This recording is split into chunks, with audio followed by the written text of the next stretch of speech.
These are the same people that stand in the TSA lines. Yes. And love it and say, yeah, they're protecting us. This is the exact same people. The headlines from the Business Week article is, hey, shoppers, Black Friday savings are a hoax. And this is a long-term trend that they've looked at. They analyzed the price data. They looked at it online. They looked at it in regional chains, and they know exactly what they're talking about. They are a hoax, but TSA is a hoax as well. And they can pull that off by scaring people. You know, that's part of the crowd mentality. And the TSA even admitted in their own internal documents that there was no threat against airports and airplanes. Back in 2011, at the same time, they were threatening Texas with a no-fly zone if we put on some kind of anti-groping constraints on what the TSA was doing to men, women, and children. No, the real threat are the homeless people that were given dinners. Check this out. This just came out in a story leak. We're going to have it up on InfoWars.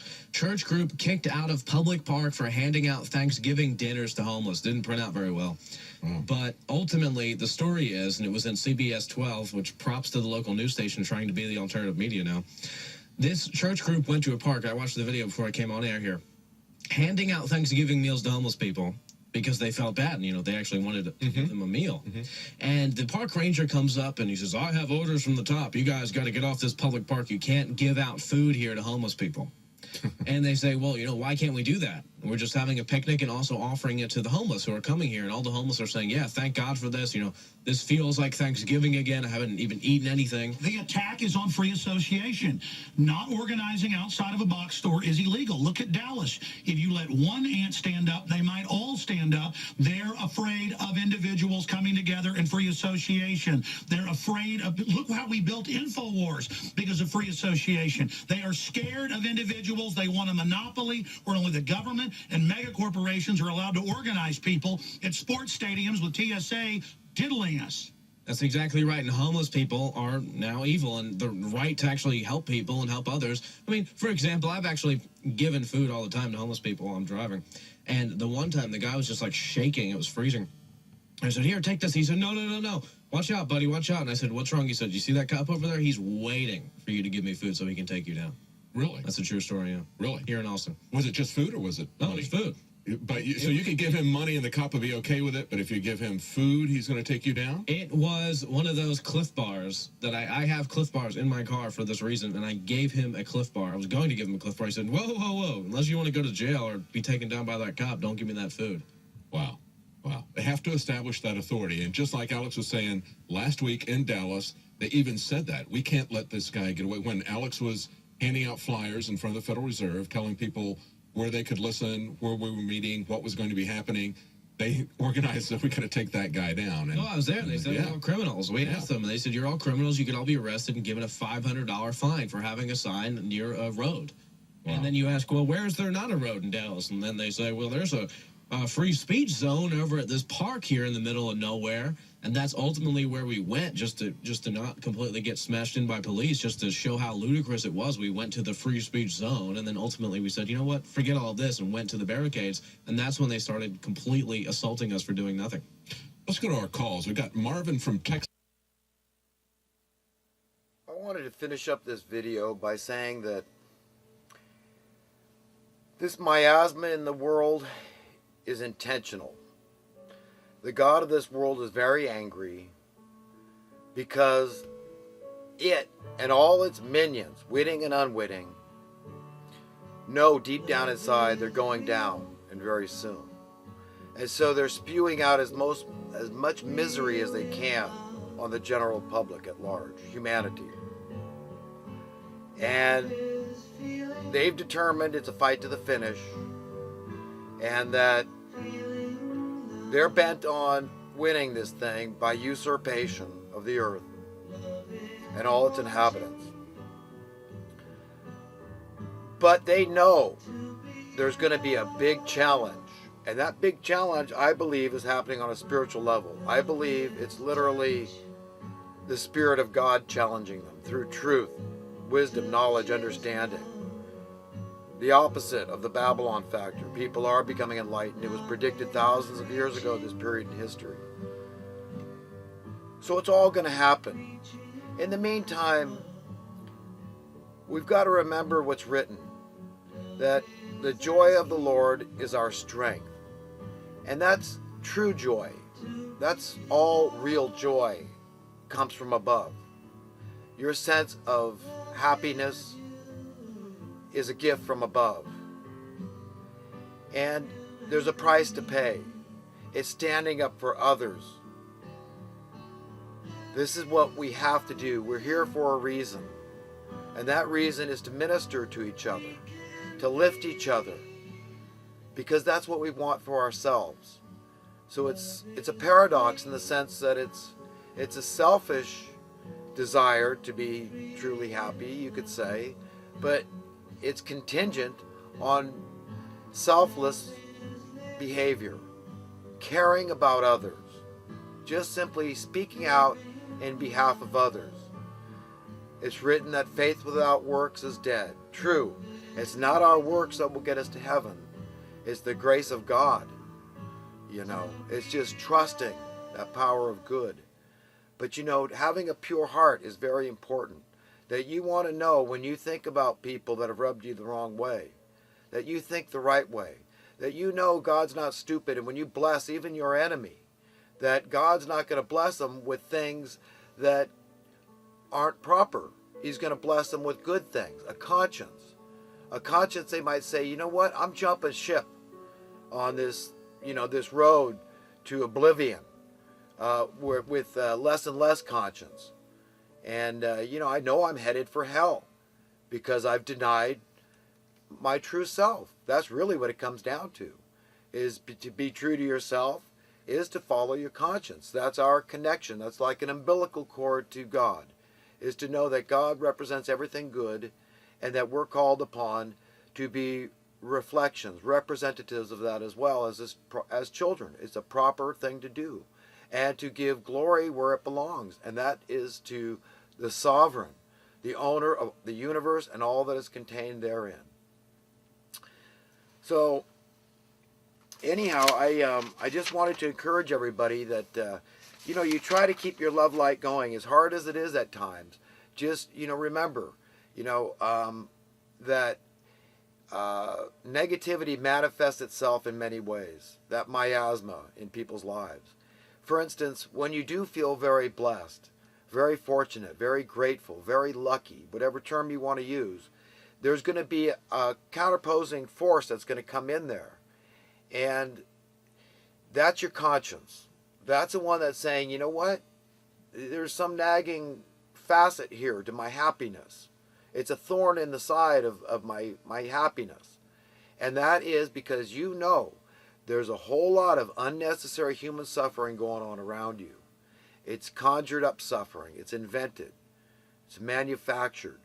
It's artificial suffering through austerity. This is poverty. This is that perverted form of fear that's being foisted upon those that least conform. That's the strength to the God of this world, is conformity. So the more you're willing to lay down your conscience and don't abide by the golden rule of treating others the way you want to be treated, likely the most successful you're going to be. You please the God of this world by that behavior, and you'll be blessed. Again, it's not everybody that has money that's like this, because Jesus said, he says, the rich can go to heaven. That's up to God. God knows the heart, the motivation of man. Jesus doesn't come back to separate the rich from the poor, because the poor are often wicked too. If they're covetous, if their hearts are impure, if they're not loving their enemies, you're being murderous. So you can't expect to go to a better world unless you're cultivating that world one day at a time. If you fall back, you pick yourself up. But suicides are at a very, I don't know if they're an all-time high, but they're very high right now. And this is what happens with this miasma out there, where people go to work every day, fight to pay their bills, keep a roof over their head, food on their table, take care of all their bills, and they don't even feel appreciated at work, even though they're pouring their whole existence, their whole lives into their job to make this money, to please this false god of this world, and they don't feel appreciated. So suicides are up, self-destructive behavior of every type, some more so than others, but sin affects your happiness. So if you're a glutton, for example, that's sinful. Okay, if you're a drug addict and it's wrong that you spend money in this way, knowing you're supporting murderous cartels out there by doing these drugs, You know, alcoholism. I mean, you know, it really messes up people's lives. And, you know, certainly drinking and driving is a moral issue. You shouldn't do it because you shouldn't endanger the public safety. There's all these issues out there. You know, they're vices. It's escapism. It's like self-flagellation. It's a way to get your fair share of abuse. Beat yourself up a little. You know, get your, you know, because you see, instinctively, you're bothered. You're bothered by the fact that you've got brothers and sisters all over this planet suffering needlessly. Okay, it's not the diseases that are really bothering us. It's not the natural disasters. It's not so much the accidents. These things are across the board. Okay, those are things that the rich and poor have to face alike. You know, but I'm talking about the unnecessary things. You know, Jesus said that the rich live in fear of losing, and the poor live in fear of never having. And that is so spot on, so relevant, so pertinent today. I see that everywhere. That's exactly how it is. And it's all conjured up by Satan. It really is. That's the god of this world. This competing god is money. This is the way he rolls. This is how he operates on us. So we've got to understand the imperative nature of eventually cultivating our way out of this thing, you know. And like I said, sound currency is the only thing that really threatens the establishment, because it would render them all irrelevant. If there was no advantage, no disadvantage, if a rising tide of prosperity, which we have had in this country for many decades, was allowed to lift all the ships, do you understand? Crimes of financial desperation would disappear almost overnight. Okay? There'd be no reason why anybody would do that. The wars would disappear almost overnight. Okay? There'd be no reason for these things to persist. There'd be no reason for so many problems out there, folks. Okay? They would all just disappear, and it would render evil people irrelevant. We don't need you anymore. Now, you can be evil, but you're not going to benefit at all. There's not going to be any advantage for you, because we're all equal here. Okay? You know, God doesn't play favorites, and any perfect government that we could ever establish with God's help is not going to play favorites. There's not going to be any advantages. There's not going to be any disadvantages. Equal rights, equal authority, allowing our conscience to be our guide. And that's going to protect us, and that's going to protect our neighbors, is that credo that we're going to live by someday. Those that are found worthy to stand before the glory of God and inherit a renewed earth that's going to be perfect in every way, down to the finest detail, then you are going to have to be pure in heart in order to see that day. It's either that, you know, so remember, these alternatives are very serious. This is where a sober mind comes into play. And King Solomon harped on that. You know, we should have a very sober mind. And yes, there's a place for levity. There's a place for laughter. That's the grace of God displaying itself through us. That's the joy. But it comes from standing up for others that aren't as smart as you, that aren't as strong as you, that aren't as competent, that don't conform into this world system, you know, this beast system. Because the God of this world is not nice. I mean, these uber wealthy people that are creating the policies out there, these people, if they had their way, they'd get rid of most all the people on earth, as long as them and their deranged offspring were allowed to survive. They'd love to do it. In fact, they're already ready for it. They're making contingencies for it. Look up the Georgia Guidestones. These people want to get the Earth's population down to about 500 million and maintain it at that level. Okay, these people have horrors beyond our wildest imagination in mind. And they're doing it right now through soft, slow kills. And I would not be surprised at all if they're using radio frequency, microwaves, that sort of thing can be used as weapons.